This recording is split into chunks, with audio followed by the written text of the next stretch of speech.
Und schon geht's weiter in unserer Reihe 24 Boxen für Adventskalender. Heute die 13. Box. Es ist endlich mal eine Origami-Box.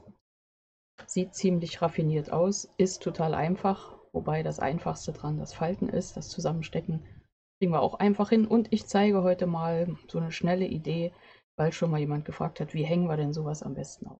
Das zeige ich auch. Also geht gleich los, bleibt dran und sei gespannt.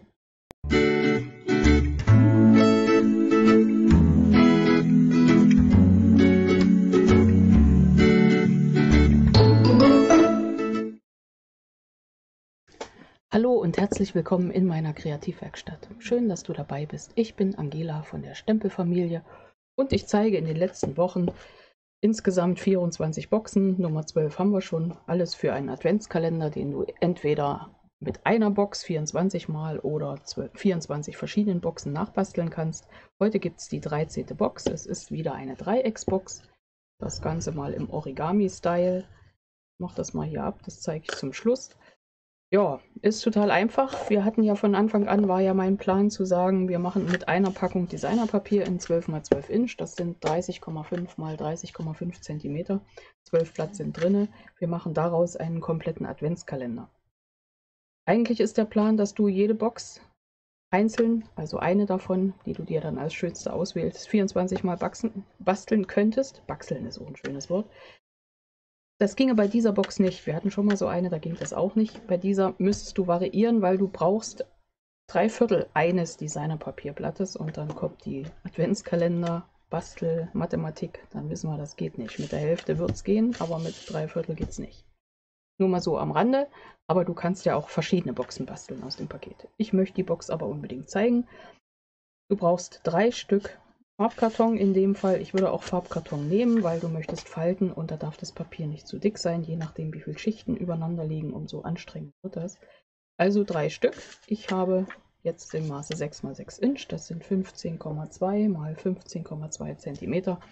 Und wir falzen uns die mal so, dass wir damit arbeiten können. Jedes Element gleich, und zwar, wir falzen einmal die Diagonale, nennen wir sie mal Kopftuch, in die eine Richtung, falzen wieder auf, falzen in die andere Richtung.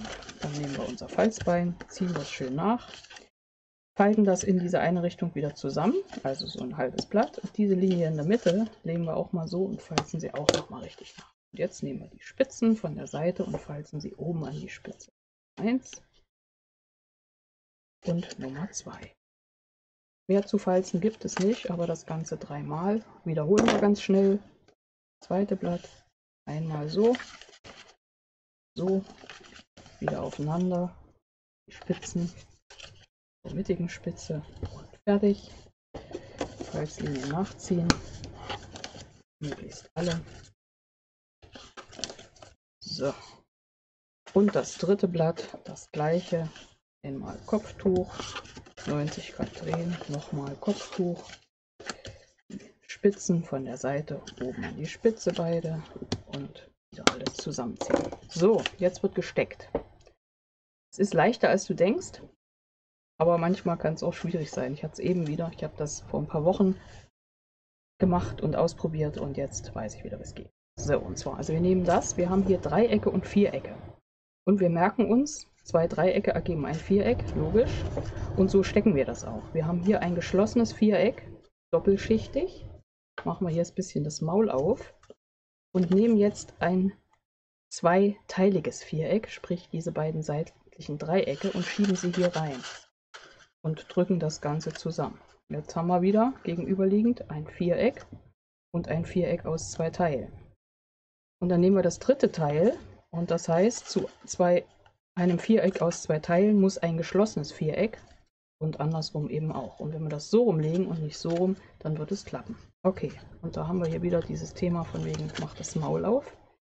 Macht das Maul auf. Wir schieben das geschlossene Viereck auf die offenen und schon passt das. Und das letzte ist ein bisschen fummelig. Wir drücken das leicht auseinander,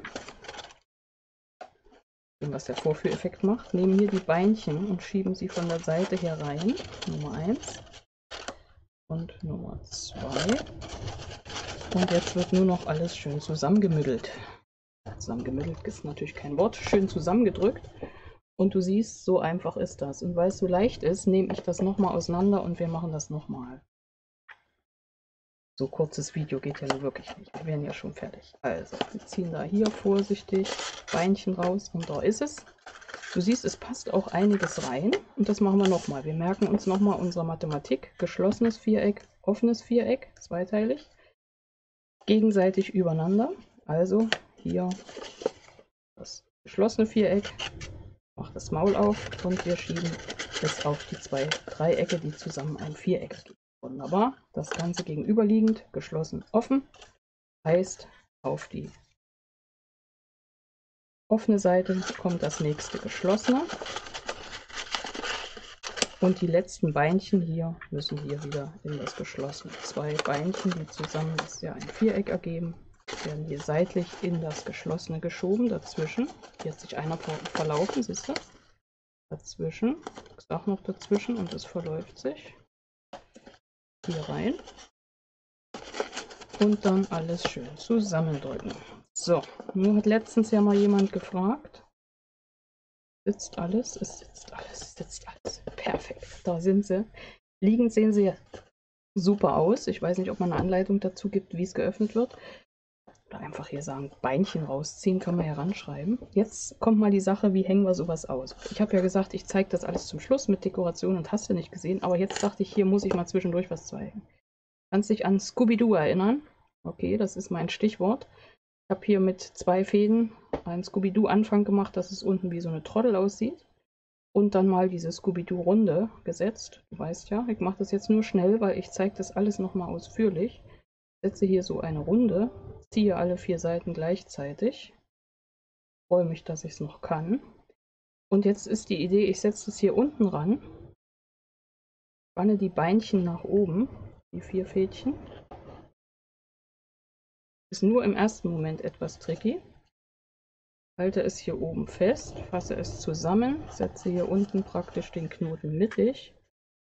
Und je nachdem, wie pfiffig du bist oder wie viele Hände du hast, also wenn man jetzt mal gerade 2 Hände hätte, die haben wir, aber noch 2 extra, hält der eine hier fest und der andere bindet oben ein Fädchen drum und schon ist das Ganze fixiert. So, und nach diesem Prinzip, finde ich, kann man ziemlich viele Schachteln aufhängen, die eigentlich es nicht hergeben, dass man sie aufhängt. Ich zwicke das jetzt nur mal hier oben wieder zusammen, ohne mich zu zwicken. Ja, vorhin ging das natürlich besser. So, also Idee. Denn man könnte hier natürlich auch lochen, aber du musst so viel lochen, dass die Schachtel hält, wenn Inhalt drin ist. Deswegen finde ich das die einfache Variante. So, kurz und knackig.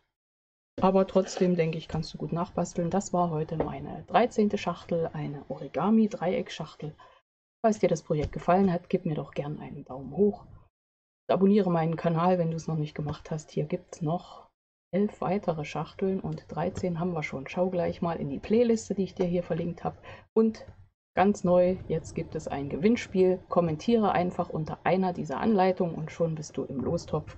Und zu gewinnen gibt es meine 24 Schachteln, die du dann selbst befüllen kannst. Jo, hier geht es weiter mit ganz vielen weiteren Videos, Anleitungen. Schau einfach mal auf meinem Kanal. Du findest sicher was Passendes für dich. Also bis gleich in einem meiner nächsten Videos. Ich freue mich auf dich. Deine Angela von der Stempelfamilie.